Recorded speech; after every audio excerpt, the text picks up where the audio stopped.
Graça e paz, irmãos. Boa noite. Mais um culto neste domingo.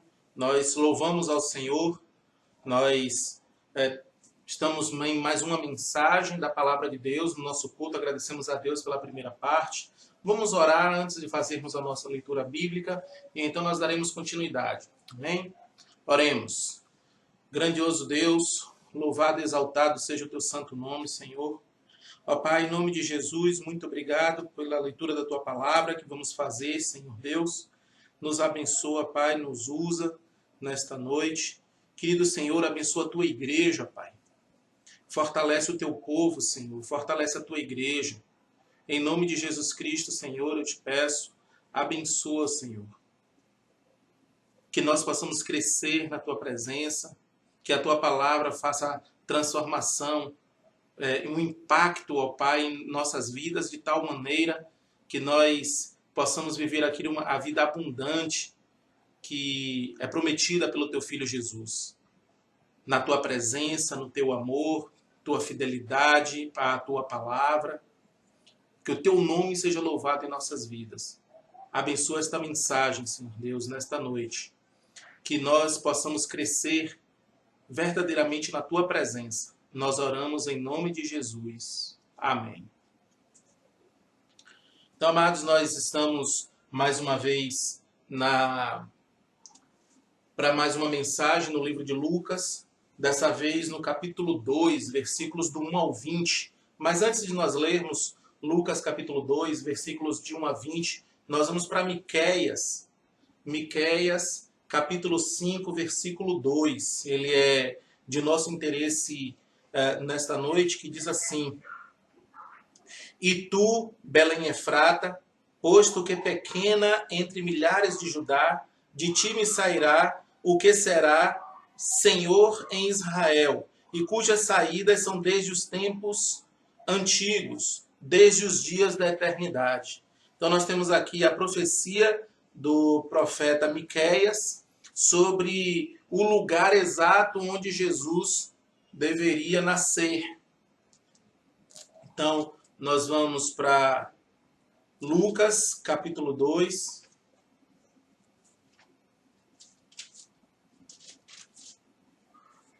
Versículos do 1 ao 20. Lucas, capítulo 2, versos de 1 a 20, diz assim a palavra do Senhor. E aconteceu naqueles dias que saiu um decreto da parte de César Augusto para que todo mundo se alistasse. Esse primeiro alistamento foi feito sendo Cirênio presidente da Síria. E todos iam alistar-se, cada um à sua própria cidade. E subiu também José da Galiléia, da cidade de Nazaré, a Judéia, à cidade de Davi, chamada Belém, porque era da casa da família de Davi, a fim de alistar-se com Maria, sua mulher, que estava grávida. E aconteceu que, estando eles ali, se cumpriram os dias em que havia de dar à luz, e deu à luz o seu filho primogênito, e envolveu-o em panos e deitou-o numa manjedoura, porque não havia lugar para eles na estalagem. Ora, havia naquela mesma comarca pastores que estavam no campo e guardavam durante as vigílias da noite o seu rebanho. E eis que o anjo do Senhor veio sobre eles, e a glória do Senhor os cercou de resplendor. E tiveram grande temor. E o anjo lhes disse: Não temais, porque eis aqui vos trago novas de grande alegria, que será para todo o povo. Pois na cidade de Davi vos nasceu hoje o Salvador, que é Cristo, o Senhor. E isto vos será por sinal: achareis o menino envolto em panos e deitado numa manjedoura. E no mesmo instante apareceu com o anjo uma multidão dos exércitos celestiais, louvando a Deus e dizendo: Glória a Deus nas alturas, paz na terra, boa vontade para com os homens. E aconteceu que, ausentando-se deles os anjos para o céu, disseram os pastores uns aos outros: Vamos, pois, até Belém, e vejamos isso que aconteceu e que o Senhor nos fez saber. E foram apressadamente e acharam Maria e José e o menino deitado na manjedoura. E vendo-o, divulgaram a palavra que acerca do menino lhes fora dita. E todos os que a ouviram se maravilharam do que os pastores lhes diziam. Mas Maria guardava todas estas coisas, conferindo-as em seu coração. E voltaram os pastores, glorificando e louvando a Deus por tudo que tinham ouvido e visto, como lhes havia sido dito. Irmãos, nós temos aqui nosso texto para esta noite. Nós vimos Miqueias capítulo 5, versículo 2, que é a profecia de que Jesus deveria nascer em Belém, de Judá. E aqui nós vemos o relato do nascimento de Jesus. O nascimento de Jesus, ele traz consigo alguns questionamentos. Talvez o principal deles seja em relação à data do seu nascimento. Nenhum historiador que se considere sério, por mais cético que ele seja, ele duvida da historicidade do personagem Jesus Cristo. Ou seja, nenhum historiador coloca à prova ou questiona que Jesus realmente esteve aqui conosco, esteve aqui com a humanidade. Aí vão dizer que ele não é Salvador, aí já é uma questão de que eles não creem. Mas, e outro questionamento é sobre a questão de quando ele nasceu. A data, já que nós comemoramos no dia 25 de dezembro, normalmente. As pessoas, a maioria da cristandade, comemora no dia 25 de dezembro, mesmo aqueles que sabem que pode ter sido em outro dia, mesmo assim acompanham por uma questão mesmo de prática, ou de praticidade, melhor dizendo, para que possa assim aproveitar inclusive essa data para evangelizar e falar do Senhor Jesus Cristo. Pois bem, o versículo 1 diz que aconteceu naqueles dias que saiu um decreto da parte de César Augusto para que todo mundo se alistasse. E esse primeiro alistamento foi feito sendo Cirênio presidente da Síria. Uma coisa que a gente percebe aqui é que Jesus, como nós vemos lá no livro de Gálatas, ele veio na plenitude dos tempos. Ele chegou na hora certa. Ele chegou no momento certo. Então, Gálatas, capítulo 4, versículo 4 diz assim: mas vindo a plenitude dos tempos, Deus enviou seu Filho, nascido de mulher, nascido sob a lei. E o que nós vemos é que era aquele momento, o momento de Jesus nascer. Aquele dia, naquele ano, naquele mês, era necessário que Jesus nascesse naquele momento, na plenitude dos tempos. E só que seus pais, eles moravam em outro lugar, eles moravam na Galileia, Nazaré. E o que é que nós encontramos aqui? Os governantes, eles tomando providências para suas demandas governamentais normais, um censo, que é uma coisa que os governos normalmente fazem para saber a população que tem, quantos são ali aqueles homens e mulheres e crianças e idosos daquele lugar, embora que nesta época aqui contabilizassem somente os homens, mas nós vemos os governantes sendo governados pela mão do Senhor. Nós vemos aqui que César Augusto, ele mandou que todo o império fosse recenseado, ou seja, houvesse um censo em todo o império. E Lucas, ele ainda diz que o governador ou presidente da Síria, naqueles dias era Cirênio. Ele ainda nos dá esse detalhe. E o versículo 13 nos diz que todos iam alistar-se, cada um à sua própria cidade. É normal, nos censos que acontecem aqui no Brasil, nós sermos contabilizados no lugar onde nós moramos. E aí são feitas perguntas, né, sobre onde nós nascemos, se somos nascidos realmente no mesmo lugar onde moramos. Mas esse decreto que foi publicado ali por César Augusto, ele tinha um ponto diferente desse que nós conhecemos hoje, que é o fato de que ele queria que os homens, caso morassem na cidade diferente, em alguma cidade diferente da que tinha nascido, ele voltasse para a cidade que tinha nascido para ali fazer o censo.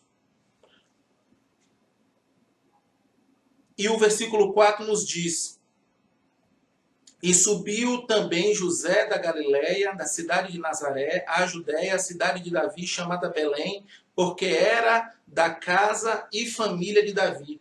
José tinha de ir à sua cidade, a cidade de Davi. Nós temos aqui Jeremias capítulo 23, versículo 5, diz assim, Jeremias 23, verso 5.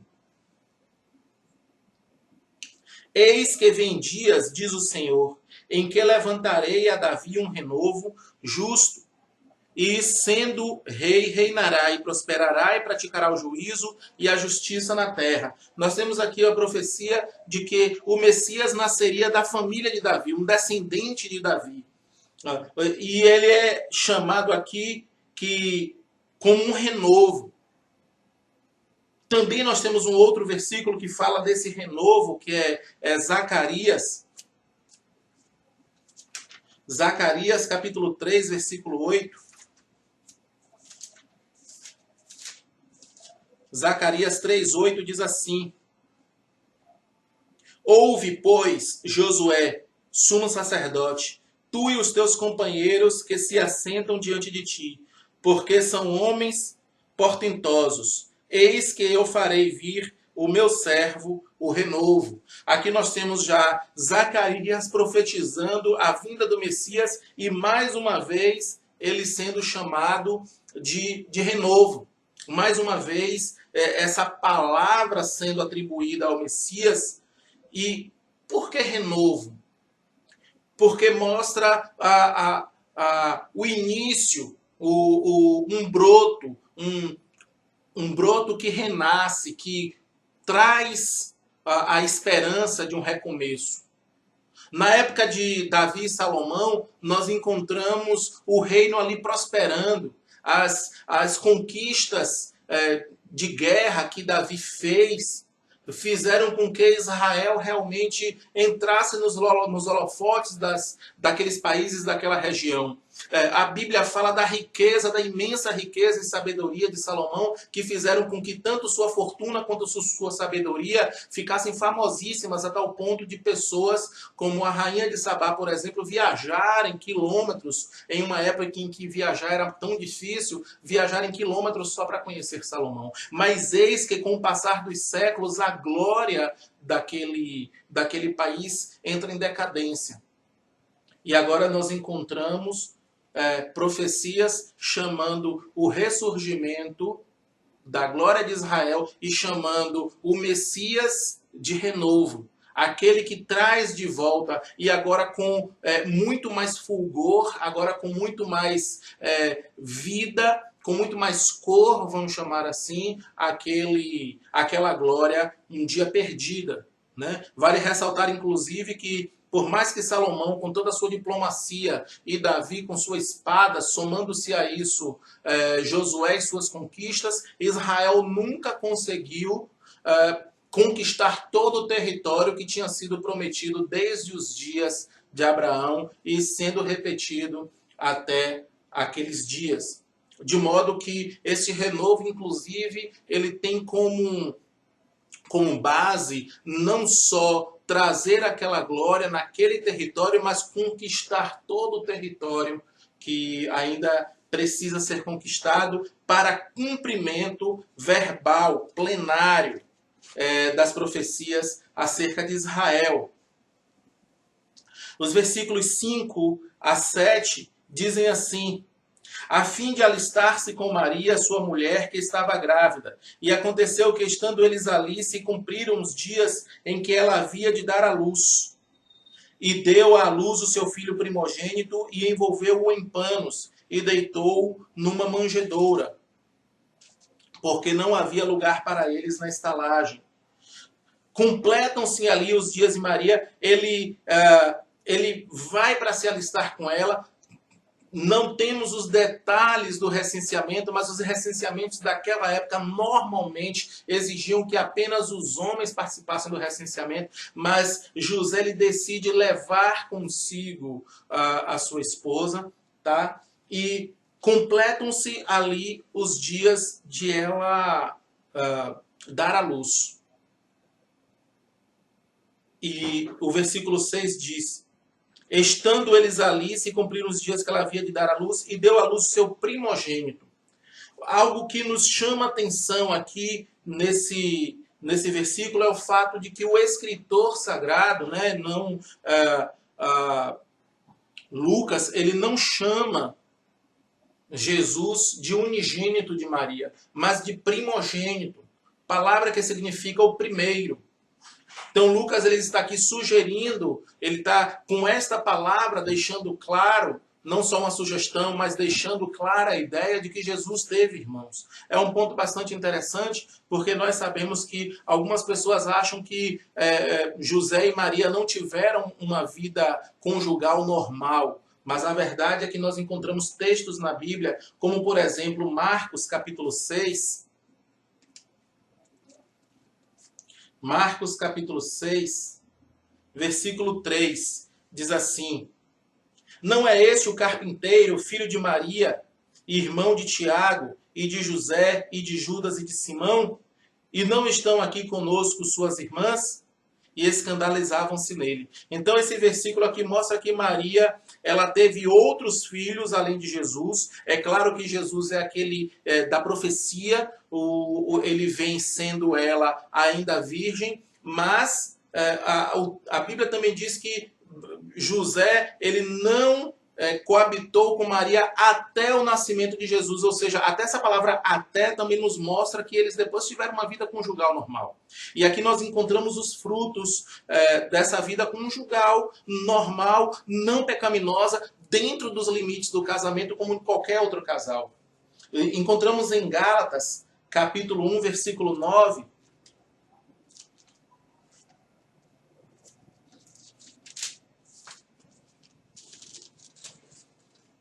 Gálatas capítulo 1, versículo 9 diz assim. Gálatas capítulo 1, versículo 19, melhor dizendo. Gálatas 1, 19 diz. Aqui Paulo falando quando ele esteve em Jerusalém, certo? Diz assim: e não vi a nenhum outro dos apóstolos senão a Tiago, irmão do Senhor. Aqui o apóstolo Paulo ele reconhece que Tiago ele era irmão de Jesus. Então, nós temos aqui essa palavra primogênito, atestando que Jesus foi o primeiro dos filhos de Maria. Nós encontramos o relato da união de José com Maria, dizendo que eles não coabitaram, que eles não tiveram intimidade até o nascimento de Jesus, mostrando que Jesus nasceu realmente de uma virgem, mas essa palavra até fala muito sobre o relacionamento deles após o nascimento de Jesus. Nós encontramos textos como Marcos capítulo 6, versículo 3 e Mateus capítulo 13, versículo 5, atestando aí que Jesus tinha irmãos, e nós, irmãos e irmãs, inclusive, e Gálatas capítulo 1, versículo 19, nos mostrando que Paulo ele reconhece na figura de um homem chamado Tiago, alguém que é irmão de Jesus. Tá bom? Então nós temos aí ele como primogênito. Voltando para Lucas, no capítulo 2, nós vemos que ele foi envolto em panos, Maria envolveu Jesus em panos e o deitou numa manjedoura.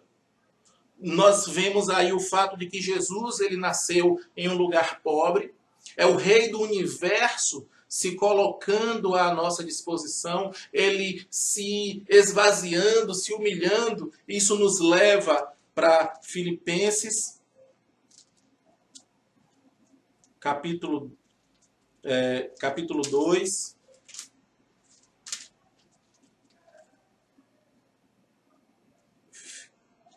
Filipenses, capítulo 2, versículo 5, diz assim: de sorte que haja em vós o mesmo sentimento que houve também em Cristo Jesus, que sendo em forma de Deus, não teve por usurpação ser igual a Deus, mas aniquilou-se a si mesmo, tomando a forma de servo, fazendo-se semelhante aos homens, e achado na forma de homem, humilhou-se a si mesmo, sendo obediente até a morte, e morte de cruz. Então esses versículos mostram que Jesus ele veio até nós, na figura de servo, humilde, na figura daquele que veio para nos servir, e nós vemos ele sendo colocado numa manjedoura. Uma manjedoura era um recipiente onde se colocava alimento de animais. Então, provavelmente Jesus ele nasceu em uma estrebaria, né? Alguns arqueólogos, alguns historiadores gostam de dizer que talvez não fosse uma estrebaria, talvez fosse um cômodo externo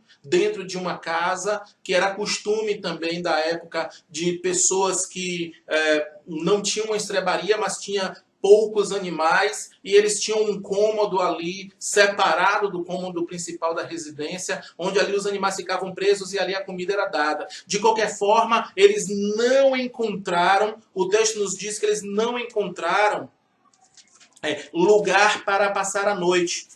Então nós vemos o Messias, ele já desde aquelas horas antes do nascimento, ele sendo rejeitado. O versículo 6 diz assim, o versículo 7, porque não havia lugar para eles na estalagem. Então, se era numa estrebaria separada, ou como alguns até gostam de retratar, uma estrebaria dentro de uma caverna, ou em um cômodo separado de uma casa, em qualquer das três possibilidades, houve a rejeição. Não houve lugar para o Rei do Universo nascer dentro de uma residência, ou dentro, pelo menos, de uma estalagem. Né? Mostra aqui Jesus ele sendo rejeitado desde o seu nascimento. Não havia lugar para Jesus. E nós encontramos no versículo 8 os pastores aqui à noite. Ora, havia naquela mesma comarca pastores que estavam no campo e guardavam durante as vigílias da noite o seu rebanho. Isso aqui nos traz novamente para a data do nascimento de Jesus. Como os irmãos sabem, Israel fica no hemisfério norte. Então, dezembro, no hemisfério norte, é inverno. É uma época quente. Uma época muito improvável de pastores ficarem à noite passando frio com seus rebanhos, com seus animais, passando frio, guardando, pastoreando esses animais à noite. Então, é uma possibilidade muito grande mesmo de que Jesus não tenha nascido nesta data, que é a data convencional, é a data em que é passada geração após geração, mas sem o estudo deste versículo que mostra que os pastores estavam cuidando dos animais à noite, o que não era comum naquela época com o frio que se fazia. Tá certo? Então, vamos lá. Versículos 9 a 14. Mostra agora a aparição angelical. E eis que o anjo do Senhor veio sobre eles, e a glória do Senhor os cercou de resplendor. E tiveram grande temor, e o anjo lhes disse, não temais, porque eis aqui vos trago novas de grande alegria, que será para todo o povo, pois na cidade de Davi vos nasceu hoje o Salvador, que é Cristo o Senhor. E isto vos será por sinal, achareis o menino envolto em panos, deitado numa manjedoura. E no mesmo instante apareceu com um anjo uma multidão dos exércitos celestiais, louvando a Deus e dizendo, glória a Deus nas alturas, paz na terra, boa vontade para com os homens. Aqui nessa aparição angelical, nós vemos o anjo do Senhor veio sobre eles, e a glória do Senhor os cercou de resplendor. Aqueles homens, eles só tinham uma atitude, só havia uma consequência lógica para um acontecimento desse. Eles ficarem realmente com grande temor, como aqui o versículo nos diz. Né? O texto nos diz que eles ficaram com grande temor, e isso é mais do que natural. Uma visão maravilhosa. O anjo ali avisando a cada um deles sobre o nascimento do Messias. E nós encontramos o versículo 10 diz, e o anjo lhes disse, não temais, eis aqui vos trago novas de grande alegria, que será para todo o povo. Eu posso imaginar os anjos ao longo dos séculos, desde as primeiras profecias acerca da vinda de Cristo, desde lá em Gênesis, desde ainda aquela promessa feita ao primeiro casal ainda no Éden, os anjos aguardando com aquela expectativa santa, né, dos anjos não caídos, o dia em que eles fariam isso, o dia em que eles poderiam se regozijar com a vinda do seu Deus, o Deus encarnado na pessoa do Filho, vindo à terra para salvar os homens. Então, que acontecimento maravilhoso e como eles realmente amavam aquele momento. O anjo, ele chama este momento de novas de grande alegria e que será para todo o povo. E aí ele narra, pois na cidade de Davi vos nasceu hoje o Salvador, que é o Cristo, e chama de o Senhor. Ele chama de Cristo, do Messias esperado por aqueles pastores e por todo o povo, e também chama de o Senhor. Né? Palavra aqui atribuída ao Pai, aqui sendo levada também, atribuída ao Filho. Isto vos será por sinal, achareis um menino envolto em panos e deitado numa manjedoura. É interessante que não só a aparição dos anjos, mas a descrição do acontecimento também é de trazer bastante perguntas aos corações daqueles pastores, porque é o Messias. É o Messias que é esperado e é dito sobre ele que ele está deitado numa manjedoura. Como assim? O futuro rei de Israel deitado numa manjedoura? Né? São perguntas que mostram realmente essa interjeição misturada com uma grande expectativa que os pastores tiveram em seus corações quando eles receberam esse anúncio da parte dos anjos. Os versículos 15 a 18 mostram aí os pastores, eles vão até o lugar. O versículo 13 nos diz, antes disso, no mesmo instante apareceu com um anjo uma multidão dos exércitos celestiais, louvando a Deus e dizendo, glória a Deus nas alturas, paz na terra, boa vontade para com os homens. Só existe uma consequência quando nós pensamos no Salvador. O único lugar ao qual nós podemos chegar quando meditamos na vinda do Senhor a esta terra para nos salvar, o único lugar para onde nós conseguimos chegar é o lugar de louvor. Só tem uma consequência. Meditar neste acontecimento tão maravilhoso que ocorreu por volta de 2000 anos atrás, só nos leva a uma conclusão. Parar e louvar ao Senhor. Glória a Deus nas alturas. Né? Louvando a Deus, dizendo, glória a Deus nas alturas, paz na terra, boa vontade para com os homens. E aconteceu que, ausentando-se deles os anjos para o céu, disseram os pastores uns aos outros, vamos, pois, a Belém e vejamos isso que aconteceu e que o Senhor nos fez saber. E foram apressadamente, notem aqui a pressa, a expectativa, a vontade de presenciar aquilo que já tinha sido anunciado pelos anjos. Eles foram apressadamente e acharam Maria, José e o menino deitado na manjedoura. E vendo-o, divulgaram a palavra acerca do menino, como lhes fora dita. Então eles chegam lá, eles encontram o cenário exatamente do jeito que o anjo lhes dissera, e eles contam para aquele casal, olha, anjos apareceram para nós e disseram que este menino é o Messias esperado, que este menino é o rei de Israel. Né? E todos os que ouviram se maravilharam do que os pastores lhes diziam. Havia esse maravilhar nas coisas que eram faladas ali. E o versículo 19 nos diz, mas Maria guardava estas coisas, conferindo-as em seu coração.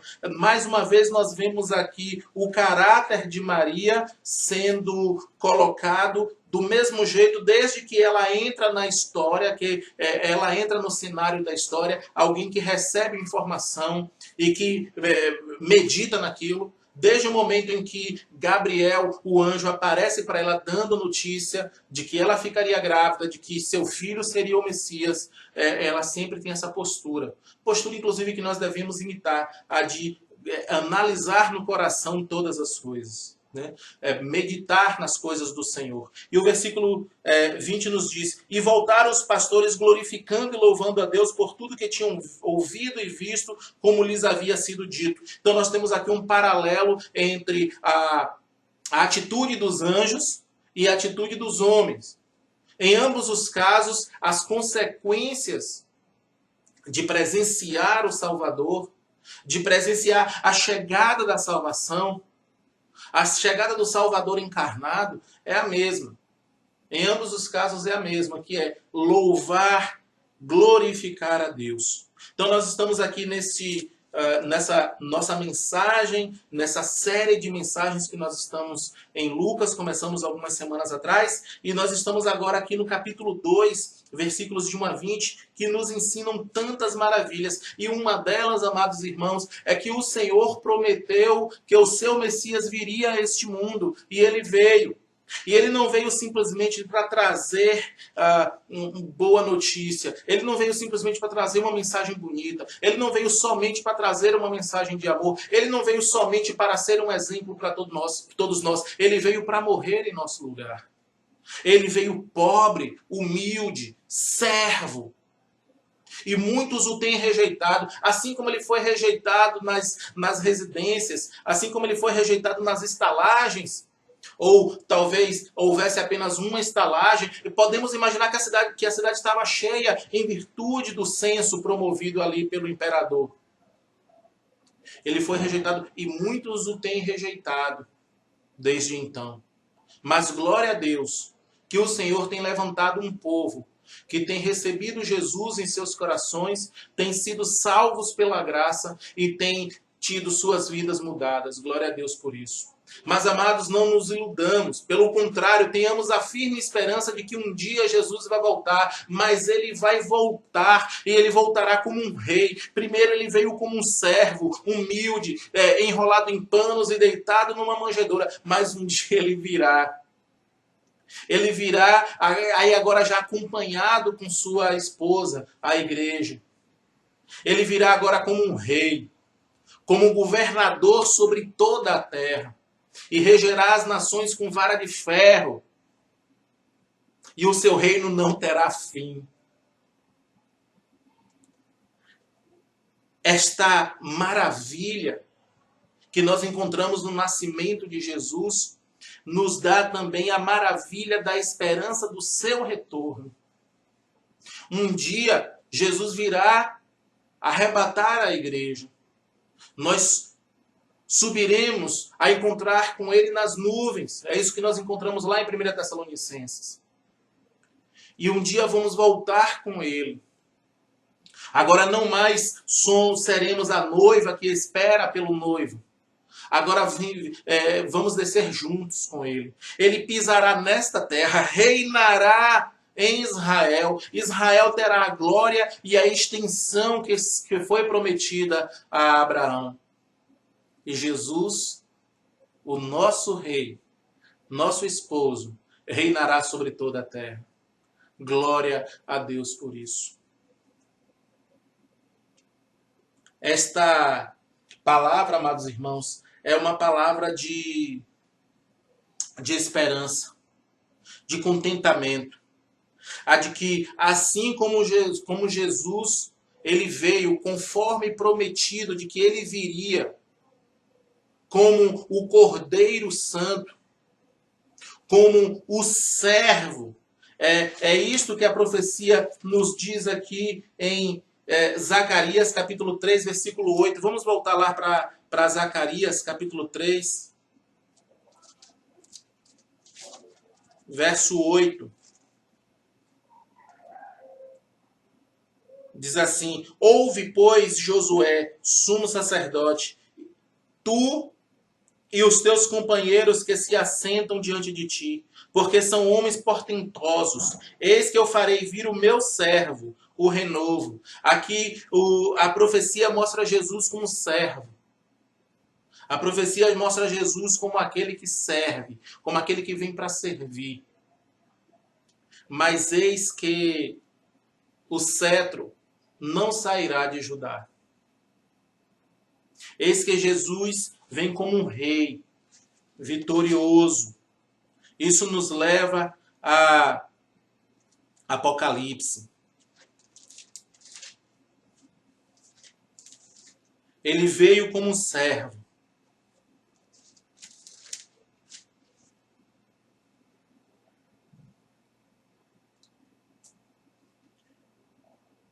Apocalipse, capítulo 19, versículo 11 diz: E vi o céu aberto, e eis um cavalo branco, e o que estava sentado sobre ele chama-se Fiel e Verdadeiro, e julga e peleja com justiça.